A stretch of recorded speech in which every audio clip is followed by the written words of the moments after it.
Okay, so next is a part of tube wire drawing is tube drawing. Tube drawing.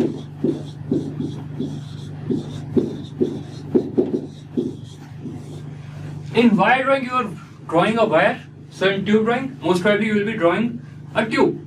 So it is generally done for two purposes. It is generally done for two purposes. First I'll show you the diagram. So in this we are pulling a tube. We are pulling a tube. Now the entire tube drawing operation can be done for two reasons. One, you can see, is to reduce the diameter. One purpose is to reduce the diameter of the tube. Other purpose is to reduce the wall thickness. Okay. So if you want to have some control on the wall thickness also, then you will have to use a mandrel. If you are not using any mandrel, you will simply be able to reduce the diameter only. So how do we use mandrel? There are three kinds of mandrel that are generally used. One mandrel is, in one case the mandrel is fixed at the end. By using this mandrel we can control the wall thickness also. Okay. Now you can see the mandrel is fixed. So this one is called as fixed mandrel. Now since the mandrel is fixed at this end, what will happen is you won't be able to draw a very long tube. You'll have some limitation about the length of the tube. You won't be able to draw long tubes. So that is a disadvantage with fixed mandrel. This one is fixed mandrel. So what happens is, if you want to draw a longer tube, we'll design a mandrel such that just because of the friction forces, the mandrel will keep floating here. It won't move from its place. And that is called as floating mandrel. And in that we won't have any size limitation. In that we will be able to draw any length of the tube. We'll be able to draw any length of the tube. Okay. So please start writing. Tube drawing is used to reduce the diameter. Wait guys, Manoj Shendra is asking, in this case the mandrel will move in forward direction. No, Manoj, it is designed such that it will always stay at this position. We'll simply pull the tube, and because of the friction acting at this point, between the wall and the mandrel, it will always keep floating here. Okay, that's why it is called as floating mandrel.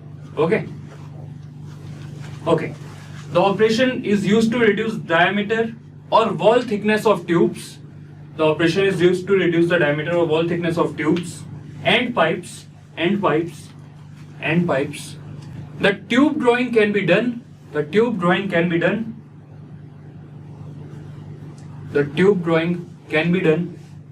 either with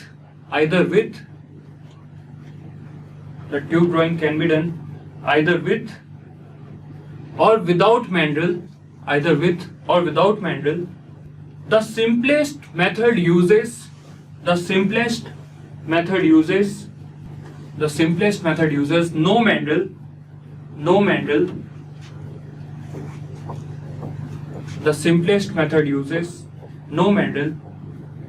and is used for diameter reduction.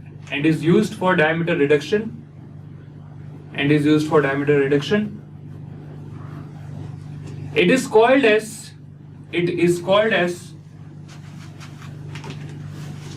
tube sinking.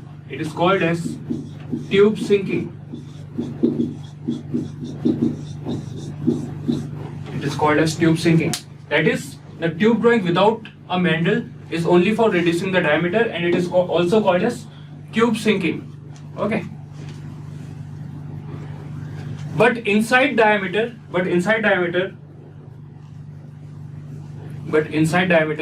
and wall thickness cannot be controlled in this. but inside diameter and wall thickness cannot be controlled in this. But inside diameter and wall thickness cannot be controlled in this.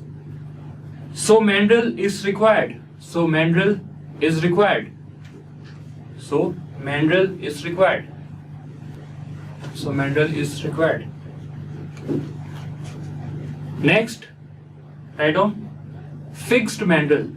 Fixed mandrel. Next point, write down fixed mandrel. In this case, a mandrel is attached.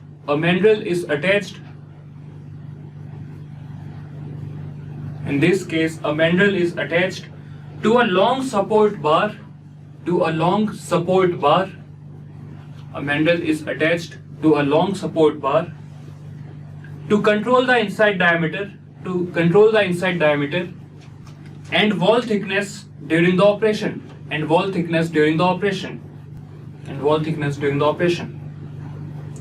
The length of the support bar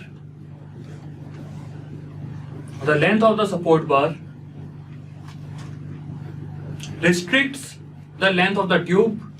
The length of the support bar restricts the length of the tube that can be drawn. The length of the support bar restricts the length of the tube that can be drawn. Please continue. Out of all the mandrels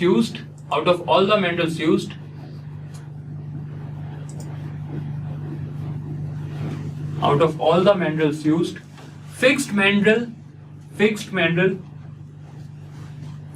gives the best control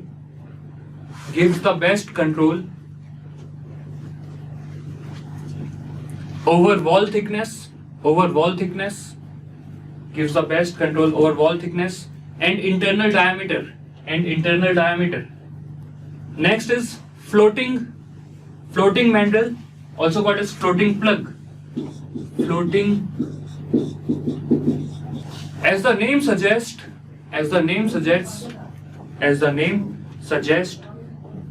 the mandrel floats inside the tube.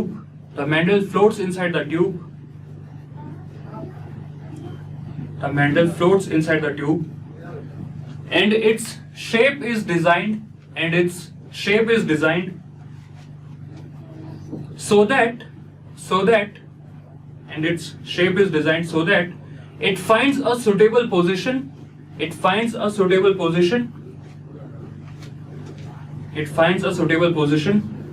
in the reduction zone. It finds a suitable position in the reduction zone or deformation zone of the die.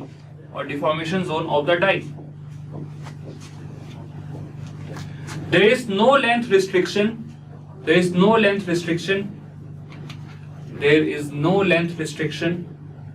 in this.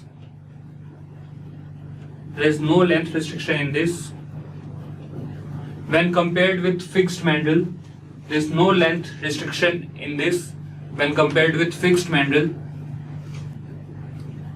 But the control over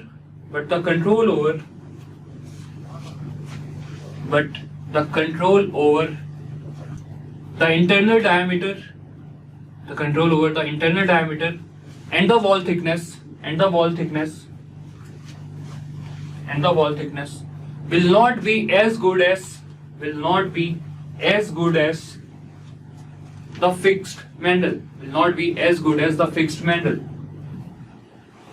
will not be as good as the fixed mandrel.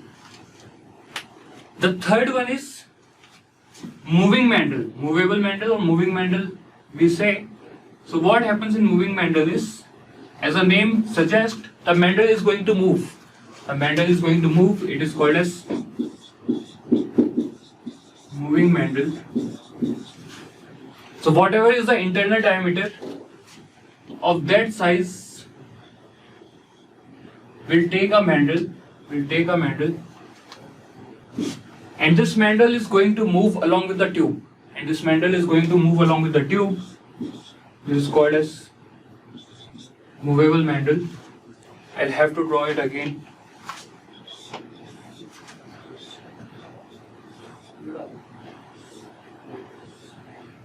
If this is a tube, so this is how floating mandrel is going to look. This is how the floating mandrel is going to look. If you are talking about fixed mandrel, simply there will be a control rod behind. There will be a control bar behind. Okay, so this is floating mandrel. No, Saurabh, this is not fixed. Okay, Saurabh is asking, but this is fixed. So this is simply floating at this point. We have not attached anything yet behind. It would have been fixed if there was some attachment in the behind. Okay. Okay. Next, write down movable mandrel. Movable mandrel.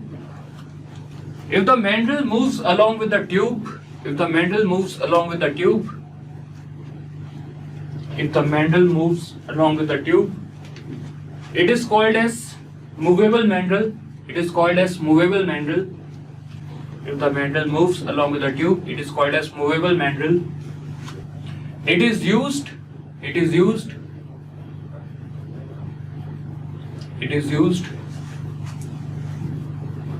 for drawing higher length,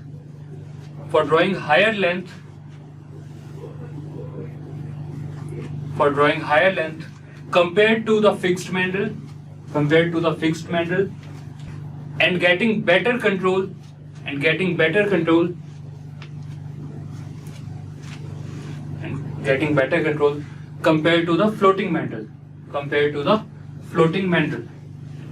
compared to the floating mandrel. Okay, so this is tube drawing.